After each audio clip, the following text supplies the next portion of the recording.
Lahat po ba nung lumalaki ay may religion class? Yes! Okay. So, nung kayo po ay nasa elementary, actually sa elementary ko din ay nakilala po ba ninyo si Noah? Yes! Nalaman niyo po ba yung kwento ng Noah's Ark? Yes! Hindi ko na po ikikwento. Hindi, nakakatuwa.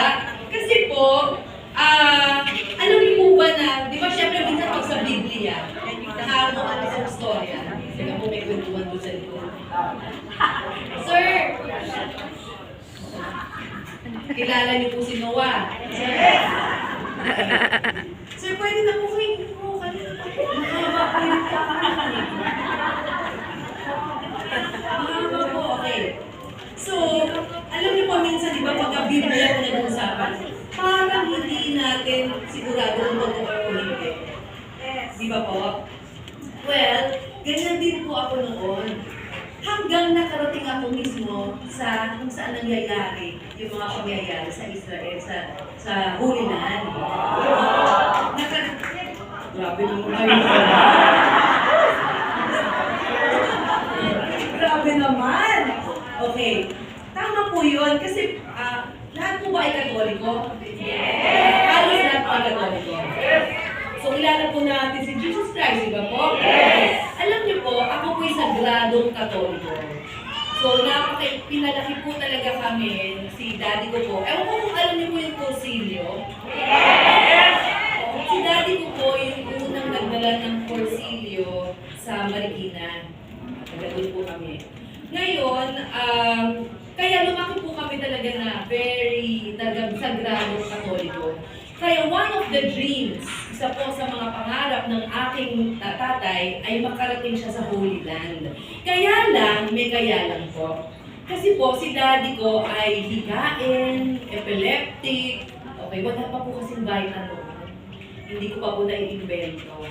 Kaya po, namatay siya nang hindi po siya, nakarating po siya sa maraming bansa sa Europe, except sa Holy Land. Hindi po siya nakarating. Kaya po ako, at nung namatay po siya, pinakremate po namin siya. So naging abo na lang siya. Diba po? Si dati po, hindi pa po kasi minandato ng Catholic Church na kinakailangan po pala after maximum of 1 year. Hindi pa po ito ang tokohan, nakikimarites lang po tayo. Okay, hindi pa po nagsisimula ha, baka naiinip na kayo ha. Okay, baka naghintay na kayo ng parapol, mamaya pa po. As in, hindi pa nagsisimula ang toko. Okay, so, nung namatay ko siya, pinakremate namin siya, naging abo siya. So, hindi pa po binababa ng Catholic Church ang mandato na kinakailan po pala pagka na-cremate, after maximum of 1 year, kailangan po ay ihimlay. Kailangan po ilagay rin po siya sa himlay sa vault, ang tawag po doon. Sa crematorium, kinakailangan po siya ilagay. Parang resting place. Parang kung kapag ikaw po ay dinaon sa lupa, parang gano'n. Okay. So, hindi namin alam yun. So, for almost 3 years, okay, pinagawa, meron po siyang urn. Yung urn po, doon po yung lalagyan po. Parang vase. Parang vase po yun. Ang tawag po dahil ay urn. Okay, pag ito po ay abo, doon ka po ilalagay. Okay? So, di ba sa vase ka lang po ilalagay? Tapos, sa kagustuhan po namin magkakapatid na makasama namin siya palagi, pinagawan ko po lahat kami, buong pamilya ng pendant na nandun po yung abo niya. Okay. So ito na po, dahil po gusto niyang makalating ng Holy Land, dinala po namin siya doon. Siyempre, hindi ang bigat ng urn. So nilagay namin siya sa bag, yung sling bag. Sorry po ha? Okay. So ang condition, medyo mabigat din ha, siguro mga 2 kilos yan, o mga yan. So ang condition, bawat anak, 5 po kami magkakapatid na babae, everyday magta-take turns kami sa pagdikbit kay daddy. Okay, kasi syempre mabigat eh. So, pagka turn ko, ano ko siya, parang, ano pa po, ang sling bag ko. Yun. So, tinutoy ko siya, daddy, andito tayo sa kanya. Okay. Totoo po yun, eh. Tapos isang araw, sabi namin, sa kapatid ko, si Agatep, kasi si daddy. Sabi niya, nasa si daddy? Saan nilagay si daddy? Nakalimutan si daddy sa restaurant.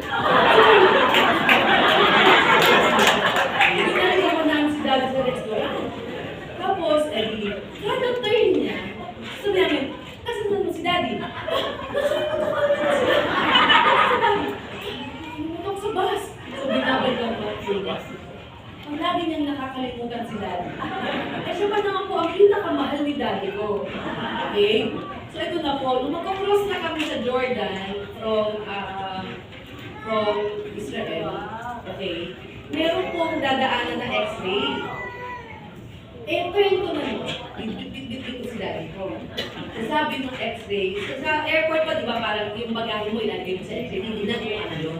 Eh, imagine ninyo, abong po yun. So, akala, syempre, kung ano yun, di ba? Okay, di ba? Eh, medyo kulay puti, ah. So, sabi nung Israeli sa akin, what is this? Sabi ko, oh, that's my father. Sabi niya, what? That's my father. What do you mean?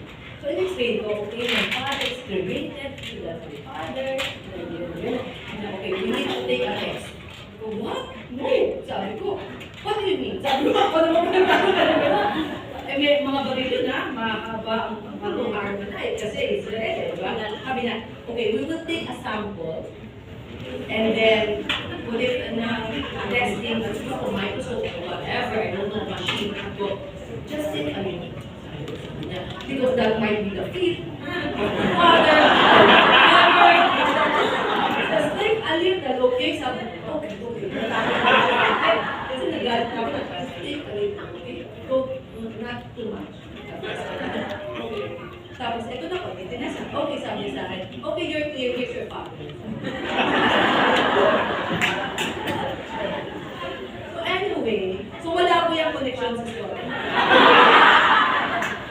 Ang point ko lang po is, okay, hanggat hindi, so tinuoy namin po ang kulinan. Kung po, dati pag ako po'y nasisimba, wala akong pakialam sa mga reading. Wala akong pakialam. Pagka nag-reading na, reading ko, kung saan ako kakain, ano, matabas, wala akong pakialam sa mga reading first, reading second, reading gospel, wala akong. Kasi po hindi ko siya nare-relate eh. Kasi hindi ko naman siya, hindi ko maalam kung totoo yung pinagkasabi sa Bible, di ba? Hanggang nakarating po mismo ako doon. So, kung saan po nag-turn ng water to wine, kung saan po ang first miracle ni Jesus, kung saan po siya pinanganak, kung saan po binisita ni Mama Mary si Elizabeth, pati po yung mga daan, pag dinidescribe sa Bible. Kaya ngayon po, alam nyo, pagka nagbabasa po ako ng Bible, I pray the Bible every day. One reading a day. Sobrang relate ako. Kasi napuntahan ko yung lahat eh. Ini-imagine ko nga, okay, so pag nagbabasa ako, okay. So na-confirm ko kasi na nandun talaga mismo. Ito na po ang story. Okay? Parang,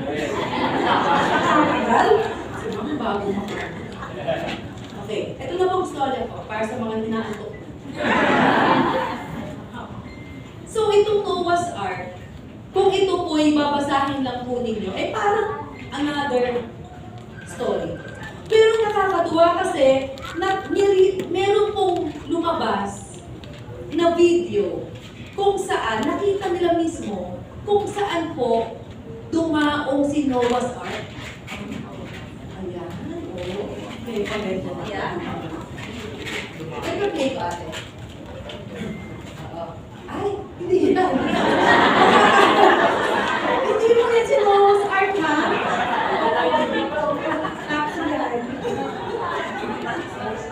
Noah's Ark. Okay, nakakatuwa kasi diba, itong video na to, kasi syempre for the longest time, sinasabi, totoo ba si Noah's Ark? Totoo ba? Hanggang may mga scientists na nakadiscover, ito po sa Turkey. Totoo kasi po, nagpunta rin po ako sa Turkey kung saan huling namatay si Mama Mary. Kasi po si John, nung namatay po si Jesus, inupok po niya si Mary. Kasi di ba po si John is the beloved apostle. Di ba po? Siya yung pinakamahal na apostle. At sa kanya ibinilid si Mama Mary, di ba? Son, ibinilid.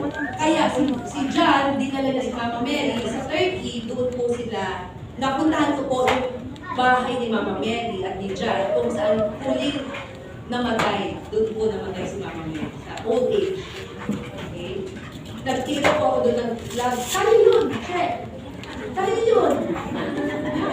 Okay, ito na, di ba ano tayo ng flag ng first Bible class? Doon sa... Yun. Mukhang lang explanation ko dun sa'yo. Yun.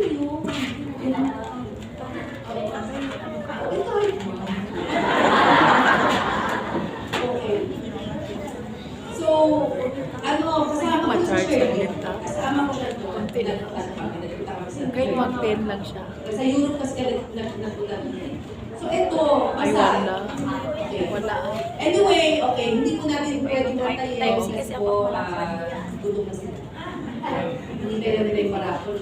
So basta ito po, video po. Okay?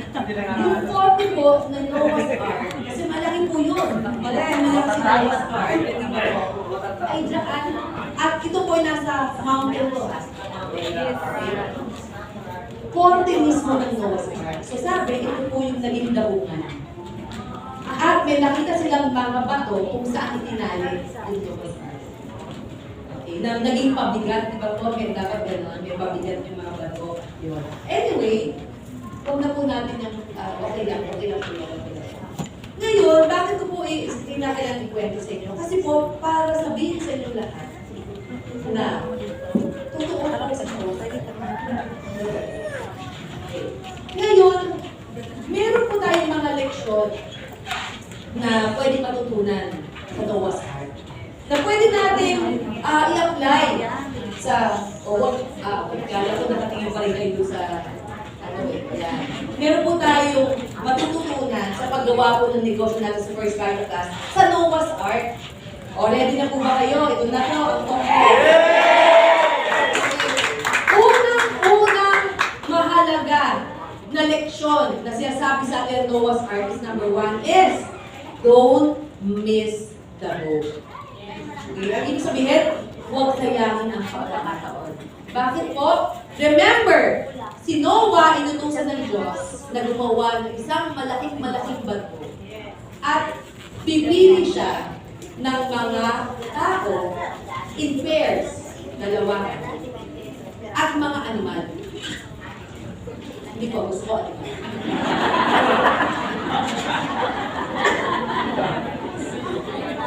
Gusto ko animal. Okay, mga animal. Animal. Bakit po? Bakit? Meron ba may nagsasabi na gano'n sa'yo? Yes! Ang alam ko yung mga lalaki sasabihan mo. Kapag nagaling ang misis sa asawa. Dumating ka ba? Ano ka? Diba? Ay, alam ko na naman. Kaya ka nag-guess, ikaw yung nagsasabi. Anyway, ang bilin po ni God kay Noah specifically, okay? Lahat ng animal sa earth, okay, kumuha siya ng tigda-2 pares. Bakit? Para mag-multiply pa pagka nakasurvive sila. Kasi sabi ni Noah, papadalan ko ang mundo ng napakalakas at napakalalim na bagyo at napakalalim na tubig na walang makakasurvive. Okay? Except yung gagawin mo na part. Kaya make sure na matibay yun, malaki yun, makakasurvive. Kasi yung mga sakay lang nun ang makakasurvive. Yes! Okay. So yun ang unang leksyon na ituturo sa atin ng Noah's Ark. Huwag mong sayangin ang pagkakataon na binibigay sa iyo ng Diyos. Kung dumating ang barko ng First Bible Class sa buhay mo, sakyan mo.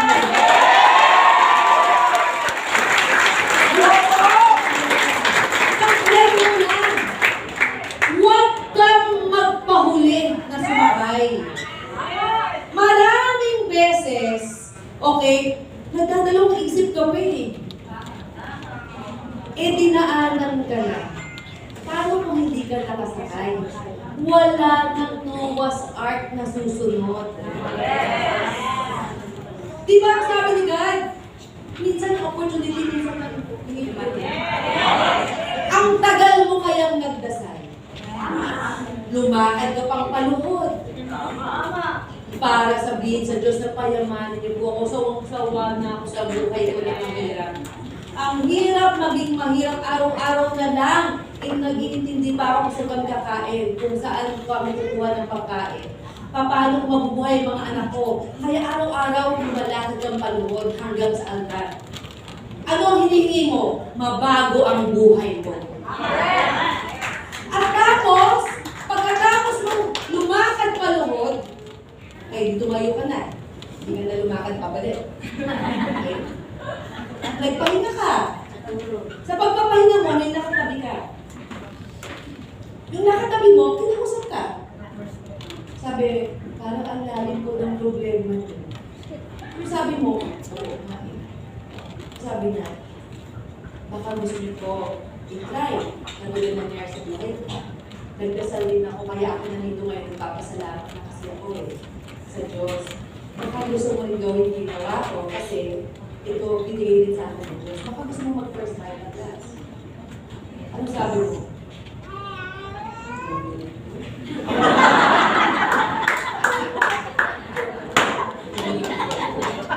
Kasi sabi niya sa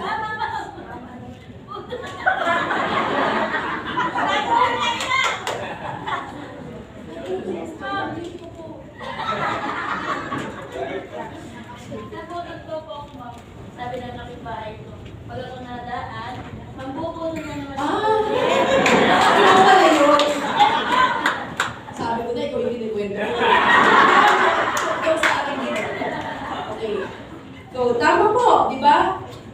Kasi kinuwento mo yung nangyari sa buhay mo. Wala kang pinag-aralan, wala ka ng pag-asa sa buhay, etc. Pero ngayon, nakapagpatayo na ako ng bahay, may kotse na ako, ang mga anak ko, napag-aaral ko na, maginawa na buhay ko. Kaya sabi sa'yo, huh? Google? Ay, mali mo pala, sa inyo pala ako titigil. Google?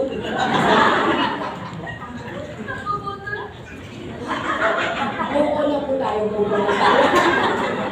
Okay. So, hindi mo sinakyan yung binigay sa'yo ng Diyos.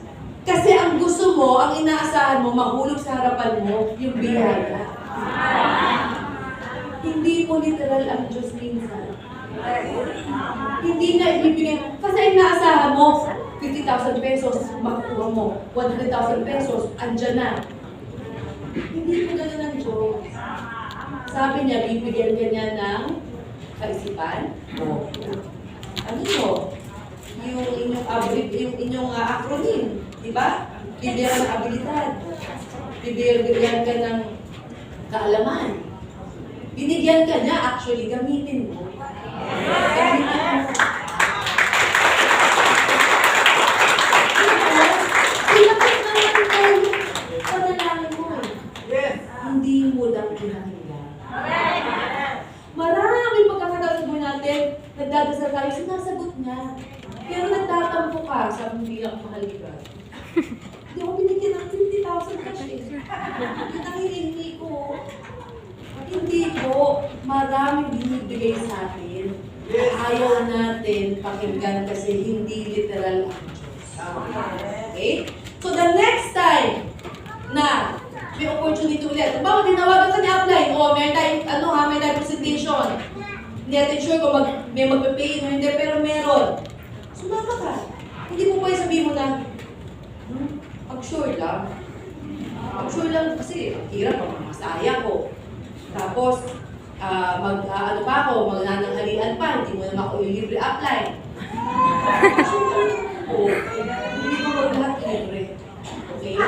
Kasi gagawin mo, ikaw pa kayo, hindi pwede si upline palagi. So, ano sabihin mo? Ay, hindi naman sure, wag na lang sasabihin mo. Upline, meron pala akong schedule, emergency. Hindi pala, meron lang topics lang. Mamaya may pa-topics lang, di ba? So, opportunity yun eh. Yes. Yun na yung isa sa mga magiging rason paano kayo mama eh. Tama.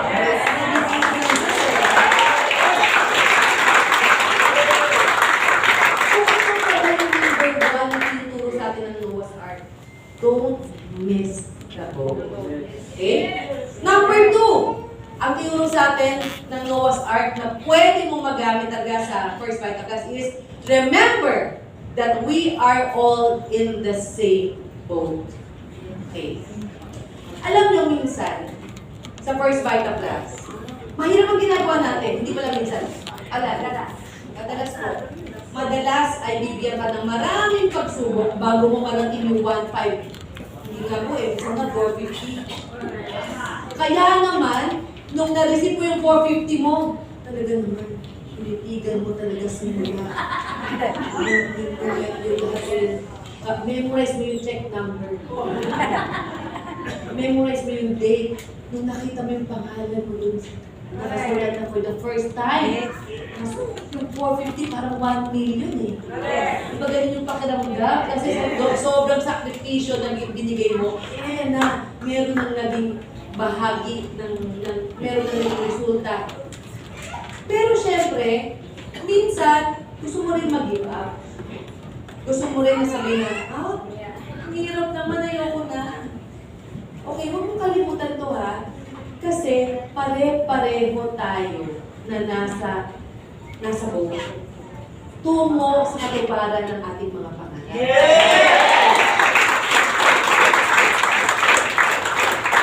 Pareho mo pa ng marketing plan. Kung tayo po ay nasa Noah's Ark ngayon. Yan. Pareho po ba ng marketing plan ang ginagawa ninyo? Yes! Ang produkto, pareho rin po ba? Pareho rin, di ba? So, yung sabihin po, talaga naman po, sa ginagawa natin paghihirap o sa tagumpay na, nasa isang bangka tayo. Yes. Sama-sama natin itong gagawin. Yes. Okay? Tandaan niyo po, ako si Noah. Okay? Ang huling-huling pong tatalon pag may naging diferensya ang barko, ako po. Uunahin ko muna kayo masalba bago ako.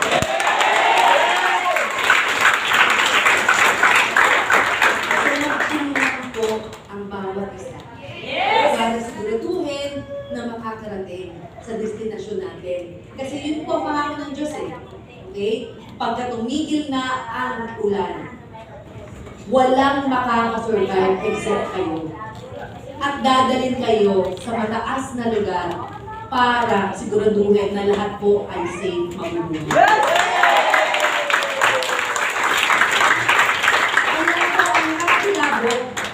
Talaga pong nakita nila kung saan.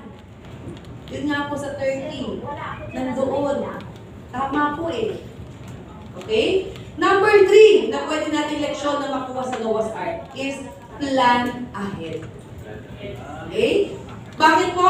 It wasn't raining when Noah built the ark. Tandaan po ninyo, nung sinabi ng Diyos kay Noah na gumawa ka ng malaking barko kasi meron akong dadali, meron akong ipapadala na malakas na ulan. Wala pong kahit na isang drop ng ulan nun. So kung ikaw si Noah, sabihin mo siguro magdududa ka, bakit kinakailangan akong gumawa ng malaking barko? Eh wala namang pangyayari.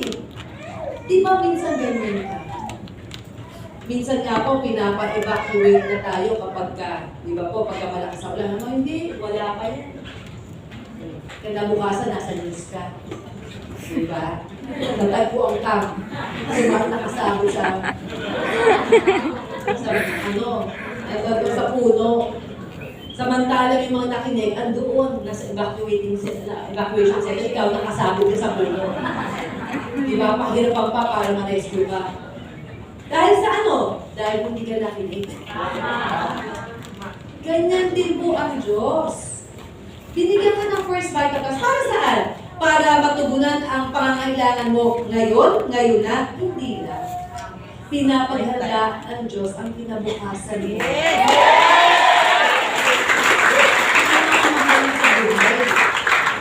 Ang first vital class naman po, hindi lang pa ngayon eh. Di ba pagka nag-pay-in ka, nag-build ka ng network, siya ilang taon ka ng first vital class? 21 years. Ikaw, Joe, 10 years. Ikaw, Doc, mag-11 years. Hanggang ngayon po, pinapakinabangan pa rin nila yung tinanin nila. At sigurado ako,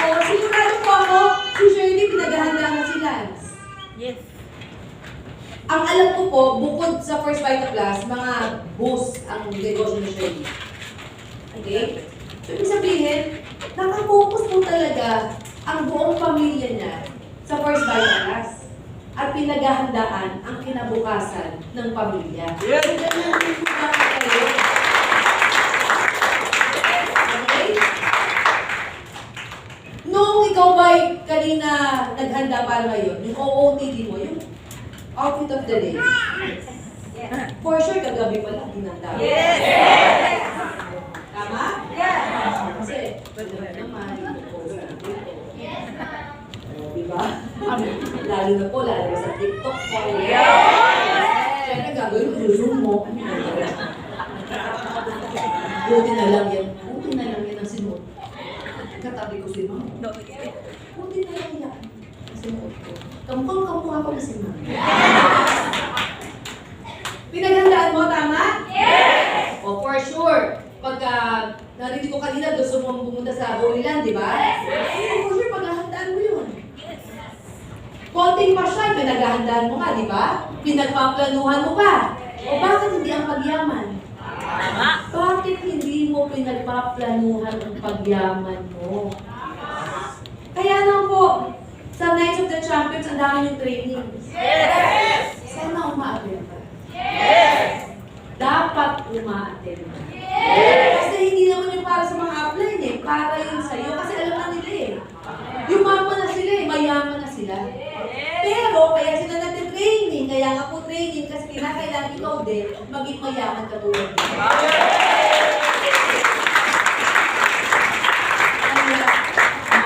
Plano. Yun ang pangatlo natin. Lesson sa Noah's Ark. Bago pa man tumating yung malaking bagyo, okay na, planado na. Nakasakay na yung mga masisave, di ba po? Okay, number 4 na pwede natin maging leksyon sa Noah's Ark. Okay, stay fit. Okay? Stay fit. When you're really old, someone may ask you to do something. Si Noah po, nung nilapitan ni God, hindi na po siya bata. Matanda na po siya. Okay? Pero, matanda na po, ba't pa kidilim ka? Alam niyo po, minsan hindi mo alam eh, kung kailan ka i-bless ni God. Tama. Di ba po? Minsan hindi mo alam kung kailan yung timing na ibibigay ko ni God. Minsan, ibibigay na sa'yo, ni God. Kaya lang na, may narinig siya. Narinig niya yung presentation. Ang sabi niya, nung nagpe-present ka dito sa magsi-7 heads. Okay? Sabi mo, maganda ang mga produkto ng First Vita Plus. Alam mo ba mga sangkap niya? Ang palaya.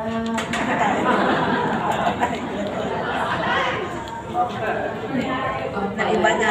Nagpala pa na nga. Naiba na yung... Kalaksa, talong. Bahay ko yung kapit. Ano yung nagpalaya? Sabi niya, teka. Paano ba ito bebesa ng magsi-7 heads? Eh, hindi pa nga pala marunong. Paano kung magpapasok na napakarami yung mag-7 heads? Kaya niyang presenta ng tama, baka lahat sila mamali. O, paano ka i-bless ni God nang hinihingi mo kung hindi ka ready? Si Noah, hindi man po siya physically by age ready, pero hindi. Yung faith niya, yung paniniwala niya sa Diyos, ready na siya eh. Kaya naman po, marami naman siya naging katulong eh sa paggawa ng Noah's Ark. Pero ang unang-unang niready niya, yung pananampalataya niya, yung faith niya, na kaya niyang gawin ang pinapagawa sa kanya ng Diyos. Kaya dapat, kung gusto mong yumaman, physically, mentally, spiritually, ready ka. Bakit? Pagka po naging mayaman ka, maraming uutang sa'yo. Kasi nung mahirap ka pa, wala nga may gusto kakilala eh. Sabi na, uy, kapag anak kita eh. Sasabihin mo, Pero nung naging mayaman ka na, lahat na lang. Alam ko ba nakamag-anak na? Talaga, saan? Kasi, yung ano mo, yung bayaw mo, na asawa ng bayaw ko, na asawa ng ganyan-ganyan, okay, pinilit na maging, basta pagpipilitan na na maging kamag-anak ka kahit na hindi. Di ba ganon? Yes! Pag kayo mama ka, lahat kamag-anak mo. Yes! Kung hindi ka handa sa responsibilidad, paano? Baka malustay mo lang lahat ng pinaghirapan mo. May narinig tayo ganyan, ano? Yung mama sa first wife of us, tapos naging lustay. Ayoko gastador kasi gastador ako. Pero hindi ako lustay. Kasi po ang pangalan ko, Dora, gastadora. So, ibig sabihin, okay, pag hindi ka handa, at alam ni God, hindi ka muna bibiyayahan. Okay, remember ha? Stay fit, hindi mo lang pangkatawan yun. Physically, mentally, kailangan handa ka na maging mayaman ka, mentally, okay, and spiritually dahil yan.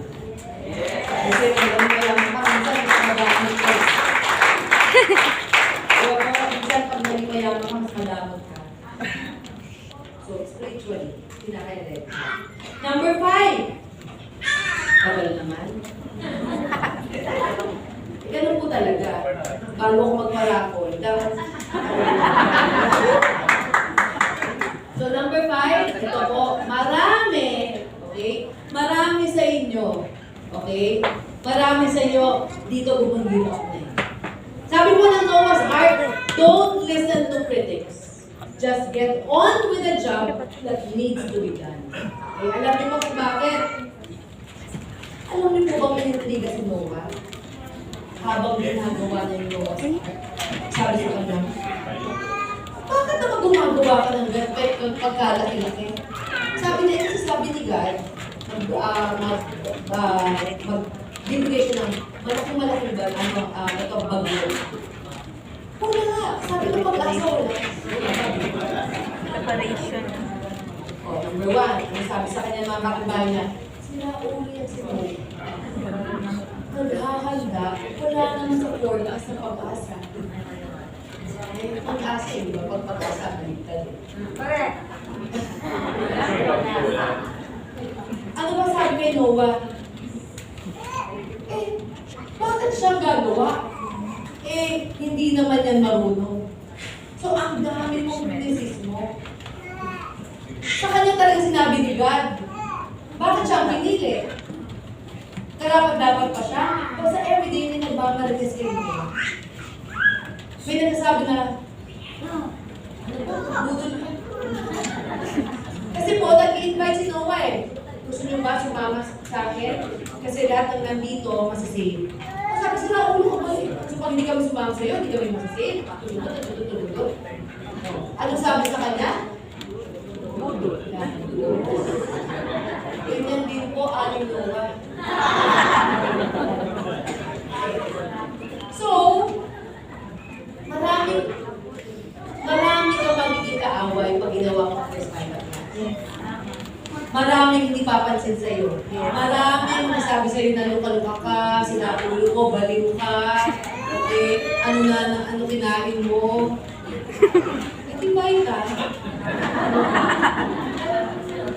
So maraming magiging kritisismo sa ginagawa mo. Lalo na pag sabi mo, magiging mayaman ka. Yun! Lalo na pag ganun eh. Lalo pag sabi mo, sigurado ko, nararamdaman ko, nayayaman ako. Ano sabi sa'yo? Ako natin bilhin ko. Ano tinitira na? Diba? Pero, tignan nyo nga, yung iba, sa number 2 pa lang sa doubt pa lang, sa criticism, yun. Criticism pa lang. Wala na, umayaw na eh. Tignan nyo po ang bubunuin. Siyempre, nag-accept this. Nagduda, doubt. Marami kang mga na marites, criticism. Rejections, marami hindi maniniwala at isama sa iyo. Yes. Okay? Mapupuyat ka talaga. Ngayon pa lang nga, ngayong araw to, baka kagabi, napuyat ka pagpunta dito. Babalik ka na naman, napupuyat ka na naman. Pagdating mo sa bahay mo, ayoko na talaga. Oh. Pero ano pa, disiplina. Gigising ka na naman ng maaga bukas kasi may presentation kayo. Oh. Sabi mo, ayoko na nga talaga. Pinahirapan na nga ako sa Manila, hindi na ako nanalo sa raffle. Tapos meron schedule bukas. Ano ba yan? Oh. Tapos, nakapamaho ka talaga na. Ito yung bag ko. Hindi mo pwede na sumali ka, may power pack ka, may check ka na. Ano kasi swerte? Ako nga araw-araw pumapasok, ikaw, kasi mo So yan. Pero magkalampasan mo yan. Nandun yung check.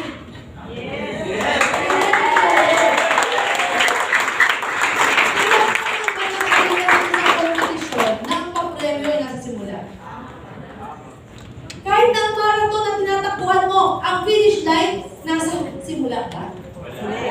Pagka parang nag-gun start, sinabi na, oh, game na. Nakalagay mo doon, finish line. Di ba starting line? Ang finish line, after 5 kilometers, 10 kilometers, 21 to 42 kilometers, andun ka. Wala sa simula.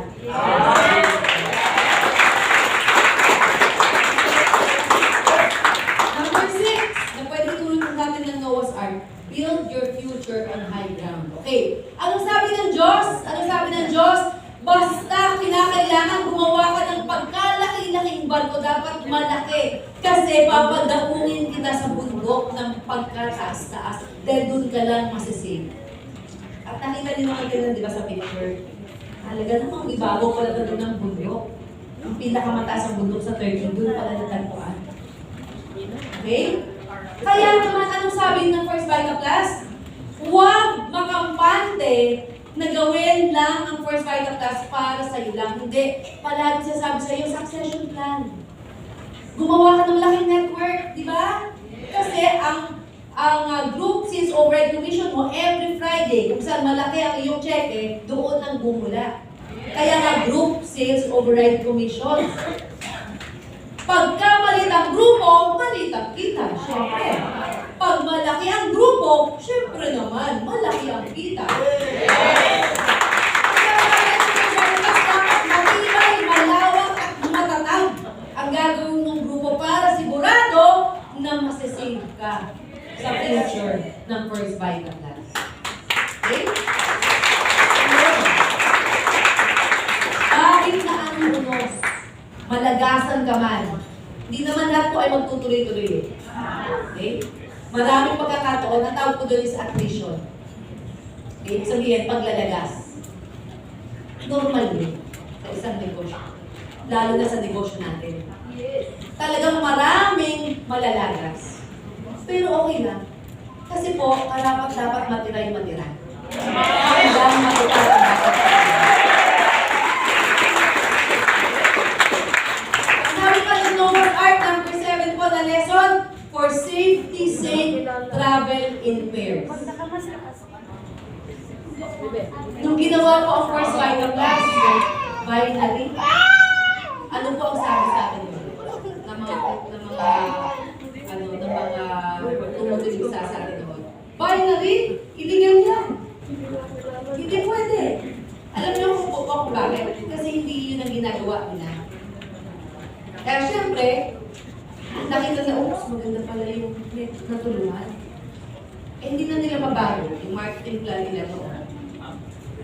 Syempre, sabi nila, mapangit. O hindi. Para sa akin po, walang kasing ganda gawin ng isang negosyo kung nagtutulungan po. Yes! Mas madali mo kasi mararating. Kesa mag-isa ka lang, imagine mo kung mag-isa ka lang. Okay, imagine mo kung mag-isa ka lang. O, kinakailangan mag-talk ngayon din sa Manila. Kung galing kang Bicol, dapat mag-talk ka doon. Okay, bukas, may talk ka na naman sa Davao. Okay, kasabay ng talk mo sa Cebu. Kung mag-isa ka lang, paano magagawa yun? Hindi mo magagawa. Kaya nga, ang sabi ng marketing plan natin, okay? Kinakailangan mo ng grupo. Para kahit na nasan ka man, tuloy-tuloy po ang kita mo.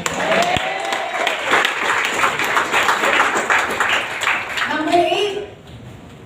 100 po to ha, 100. Number 8 po. Connection. Na pwede natin matutunan sa Noah's Ark. Ang sabi po, speed isn't always an advantage. Alam niyo kung bakit? Even the snails. Okay? Ano ba yung snail? Suso. Kahit na po yung suso, kasama sa Noah's Ark, kasabay ng cheetah. Ang cheetah po ay the fastest animal. The fastest animal alive. Siya po ang pinakamatulin magtuloy. Pero kasama niya yung pinakamabagal. Di ba po? Sa first vital class, ganun ka rin naman eh. Mabagal ka kaya? At alam kong mabagal. Mabagal mag-load. Ang sabi na high power earth. Di ba? Loading. Pero, hindi ko po sinabi na, wala akong future. Hindi. Ano po sabi? Ano sabi ng first vital class? Okay? Ang pagyaman, okay? Hindi pinipili ni first vital class kung ano man yung edad. Ano man yung pinagbulan. Profesyon. Ano man yung kasalian. Maging may kapansanan man. Kaya kang payamanin ng nagbayad ka naman, hindi ko naman din mabagal ka ba? O mabilis? Hindi pwede. Lahat ng mabilis ang pwede gumawa ng first vital. Hindi ko tinanong kung saan ka nag-aral. Marunong ka ba mag-Ingles? Hindi pwede. Kasi dapat English share lang dito sa mga. You know, because... Hindi. Walang ganun.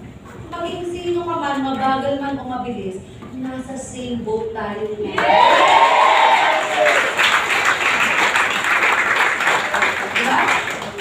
So, walang pwedeng sabihin na hindi mo kayang gawin. Kasi tinanggap ka ng first vital class ang buong-buo eh. Kaya wag na wag na sa sarili na hindi mo kaya lumahanap. Dahil ako nga naniwala na kaya mo lumahanap. Bakit hindi mo paniwala ang sarili mo muna? Okay? Hindi ko pinakailangan maging magaling ka na kagad. Hindi. Ano pa lagi sasabi? Hindi mo kinakailangan maging magaling para magsimula. Kailangan mo lang magsimula para magaling.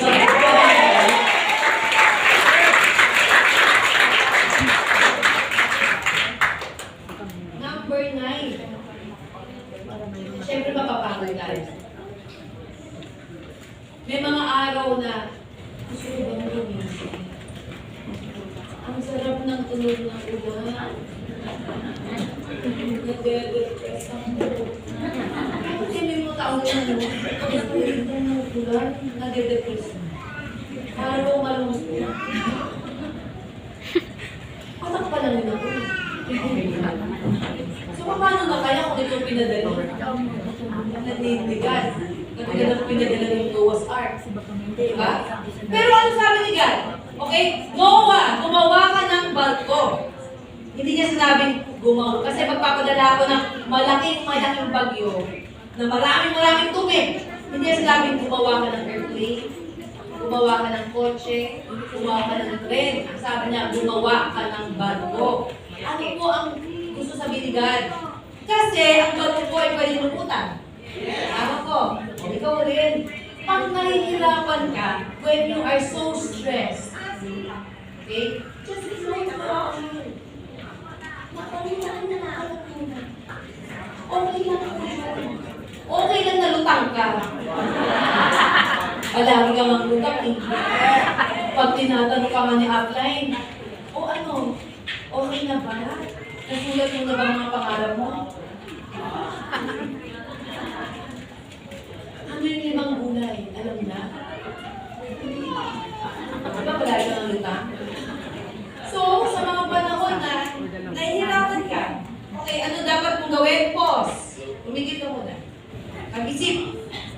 Recalculate. Ano ba ang susunod na gagawin? Halimbawa, nahirapan ka na mag-invite dahil lahat na lang ay nagsabi ng no. Oh, ano dapat mong gawin? Tigil muna, evaluate muna. Bakit ba lahat ng pinrepresentahan ko hindi nag-yes? Lahat na lang nag-no.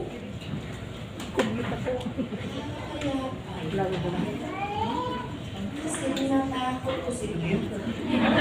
Dapat sila, nung in-invite ka ganito, pag hindi ka sumali, mamamatay ka pa.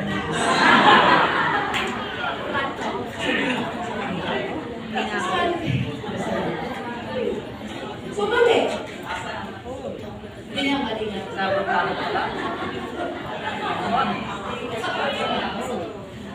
So, ibig sabihin, i-analyze mo muna. Isipin mo muna kung ano yung mali na ginawa mo, bakit nag-no sila. Limang punay.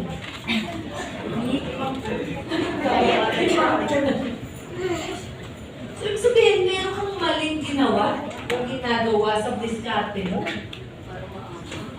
Kaya naman, nadidepress ka na, napapagod ka na. Dapat sa ikalima pa lang, tumigil ka na muna kung mag-invite. Tanong mo sa sarili mo, ano ba yung magandang diskarte? Alam niyo yung generational profile, di ba po? Tinuro ko yun. Yung lead store. Alam niyo kung paano mag-present, mag-prospecting. Pag mali na yung prospecting mo, mali na lahat. Pag hindi mo kinilala sino ang iyong representahan, prospecting po ang tawag doon, mali na magiging invitation sa kanila. So sa closing, no yun. Okay? So gano'n. When stressed, don't away, sabi ng Noah's Ark, okay lang yan. Hindi naman nila kaagad po narating yung bundok nasadasan nila. Hindi. Matagal pa po sila nagpalutang-lutang. Okay lang na magiging sa huwag yung panghabang buhay. Okay? Dapat hanapin mo dadauman mo, ha? Okay. Pang-sampo na! Pang-sampo na. 90 na lang. Okay. Sabi ko, pang-sampo, remember, the ark was built by amateurs, the Titanic by professionals. Tignan nyo minsan natatakot kang mag-present. Kasi sabi mo, hindi pa ako, hindi ako marunong mag-English. Si Upline ang galing-galing na. Kaya naman kaya ako katulad ni Upline, si Upline, college graduate, ako hindi. Ano ba sabi natin? Kaninang pag-ang. Wala akong pakailan kung ano ang naabot mo sa pag-aaral. Pare-pareho lang ang marketing plan. Pare-pareho lang ang produkto na ibebenta mo. Lahat ay pantay-pantay. Kaya hindi mo pwede sabihin na kaya yan umaman kasi college graduate ako hindi. Hindi kaya mo. Depende kasi kung paano mo nakikita sarili mo. Tingnan nyo, puting. Pero ang tingin sa sarili niya yun.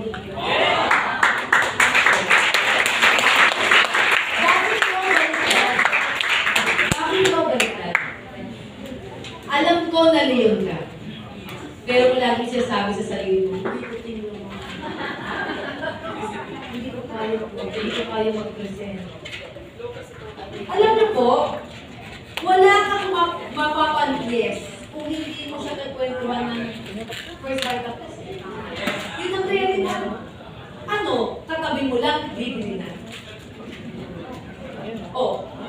Natitigan mo lang sa sayo na. Bawal step. So, ibig sabihin, dapat unang-una yung kakayanan manggaling talaga sa pagpapili mo sa sarili mo. Yes! Magmula ngayon, hindi siya puting. Walang first bite na class na puting. Wala. Hindi.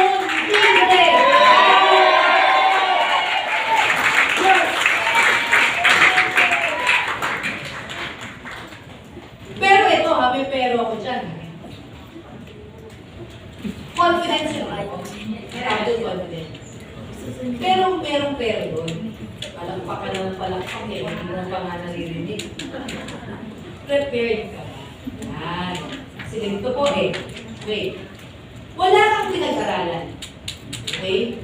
Hindi ka pa nakinig sa marketing. Meron kang nakatabi. Okay? May potential. Pwedeng mag-7 years. Buti ko hindi ako napamura. Meron sana ako sabihin. Ay! What? Kasi kung mag-TikTok, wow. So, okay. Siyempre, yung confidence level, mababa kapag wala ka. Tama po ba? Yes! Pero yung walang alam, hindi lang po yung sa pinag-aralan. Hindi lang po eh. Tingnan nyo ha. Meron po ba tayong naging multimillionaire na hindi tapos sa pag-aaral? Yes! Meron po dito hindi tapos sa pag-aaral? Yes! Pero mayaman na? Pwede po yung basta ng kamay. Hindi ko lang po masyado. Ay, di ba maglulungan ka na? Lulungan? Ay! Lulungan? Hindi pa lang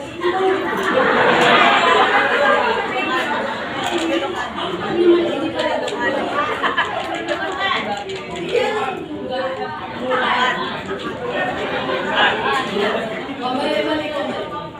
Yung magkukok. So, ano natapos mo? High school. Okay, yan. Naku, yung itsura mo yun. So, ito po ha, kung dati nakatabi ko si RJ, nako, sabihin mo, snatcher yan.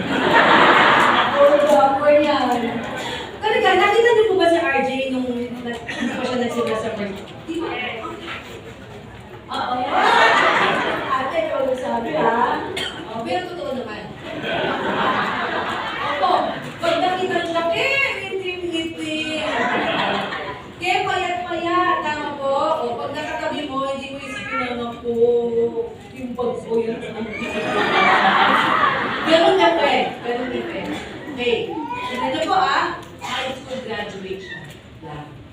Kung makakatabi niyo ako, parang ang ganda ko naman.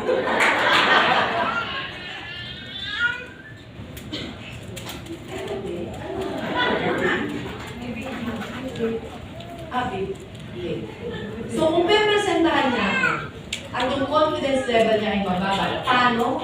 Hindi dahil sa high school graduate siya. Dahil hindi niya alam ang marketing plan. At hindi niya alam ang mga produkto. Kasi hindi siya nag-aral. Hindi siya nakinig sa upline na. Kapag mag-aral ko kasi kaya kasi mag-ausap mo, at least, okay ka. Oh. Pero balik na rin natin, bakit naging mayaman si RJ? Kasi sabi niya sa sarili niya, kahit na high school graduate lang ako, okay, papagbutihin ko sa first time ako. Yes! Memorizein ko lahat ng marketing plan, lahat ng produkto natin, kahit na sino makatabi ko, kaya kong presentahan at kaya kong mapasali. So, ibig sabihin, confidence comes from preparedness. Kasi preparado ko yun. Okay? Hindi ka pwedeng maging leon, maging tigre, maging agila kung walang alam sa negosyong ginagawa mo. Okay? So next time na may makatabi ka, maging sino man yun, kaya mo. Hindi pwede sabi lang,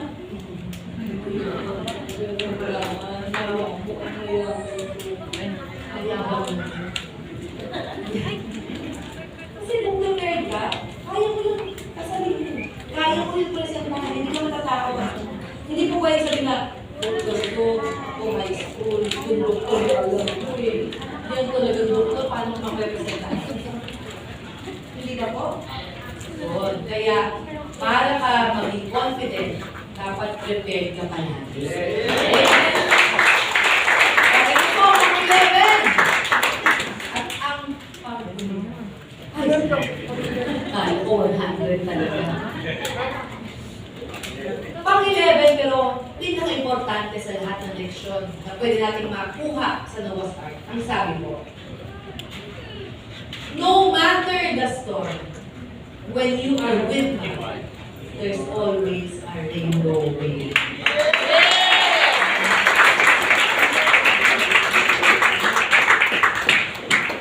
Aling Noah, huwag po kayong malungkot pag sasabihin ng bulol. Paano hindi ka malungkot eh? Kasi, alam mo, sa puso mo, na hindi ka naloloko ng tao.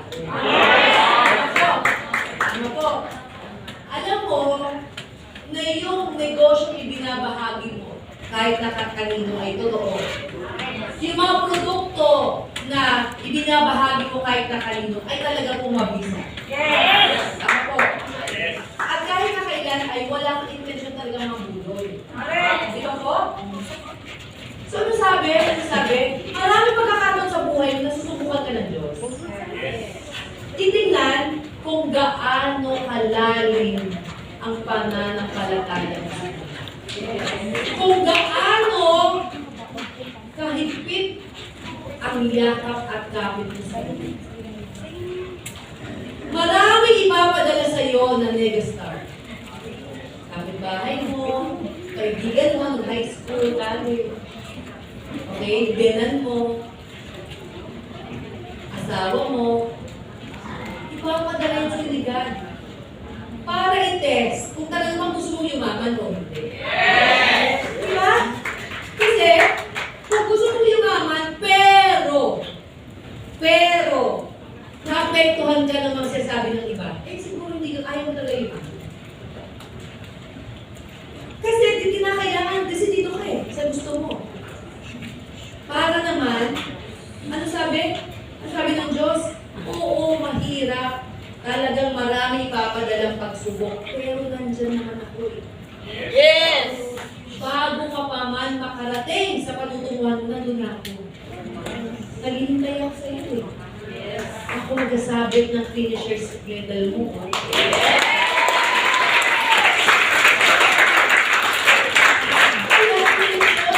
Huwag na huwag kang susuko. Marami ang nagsimula pero hindi nakafinish na. Tandaan mo, yung gold medal nasa finish line. Wala sa gitna, wala sa simula.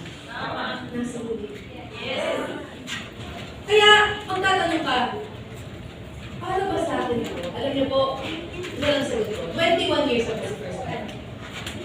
Maraming nagsimula sa first vital class na umalis. Maraming dahilan na maaaring na kumbinsi sa iba o nanghina. Kung tatanungin niyo ako kung nasa na sila ngayon, hindi ko po alam. Kung tatanungin niyo ako kung ano na po nangyari sa buhay nila, hindi ko po alam. Pero pwede ka nakasagutin. Kung tatanungin mo ako, sino po yung mga nagsimula sa first vital class hanggang ngayon nandito pa rin? Kaya ka sagutin na, ayun, mayaman pa po.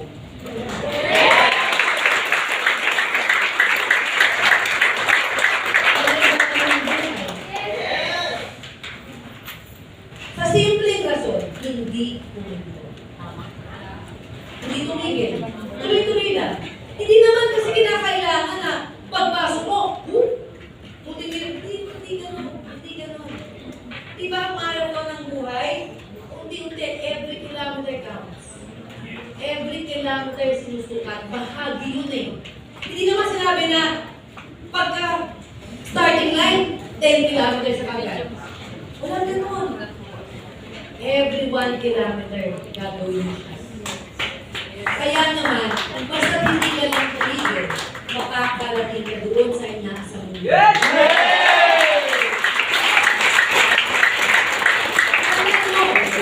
Kung kailangan mo na mahawak sa kamay mo dito ko. Yes! Kung minsan hindi mo na kaya, okay lang.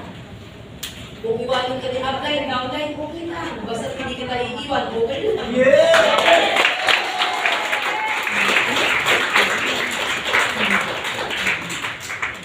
Bakit hindi kita kayang iwanan? Ako po nagmamaneho ng bangka.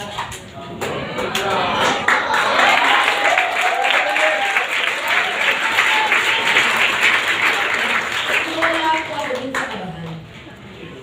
Pero hanggat nandito ako, sigurado ka na makakarating ka doon.